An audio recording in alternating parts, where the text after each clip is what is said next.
மகாலட்சுமிக்கு பிடிச்சமான விஷயம்லாம் என்ன? அப்படி ஒரு பட்டியல் போட்டோம் அப்படின்னா, வாசனையா இருக்கிறது அவளுக்கு பிடிக்கும். சுத்தமா இருக்கிறது அவளுக்கு பிடிக்கும். எந்த இடம் மங்களகரமாக இருக்குதோ அதெல்லாமே அவளுக்கு பிடிக்கும். யாரெல்லாம் நல்ல வார்த்தைகள் பேசுகிறார்களோ அவர்களை ரொம்ப பிடிக்கும். யாரெல்லாம் ஏழைகளை கண்டு மனம் இரங்குகிறார்களோ அவர்கள மகாலட்சுமிக்கு ரொம்ப பிடிக்கும்.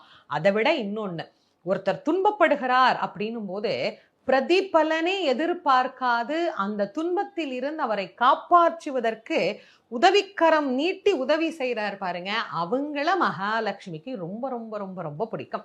அப்படிதான் ஆதிசங்கரர் பவதி பிக்ஷாந்தேகி அப்படின்னு கையேந்தி கேட்ட போது தங்கள் வீட்டுல இருந்த ஒரே ஒரு நெல்லிக்கனி, அன்னைக்கு அவங்க அதைத்தான் சாப்பிட்டு விரதத்தையே முடிக்கணும் அப்படிங்கிற நிலைமையில, அதுவும் முழுசா நல்லா இருக்கிற ஒரு நெல்லிக்கனி கூட கிடையாது, ஏதோ அங்கங்க கொஞ்சம் அழுகி போய் ஏதோ அங்கங்க கொஞ்சம் நல்லா இருக்கிற ஒரு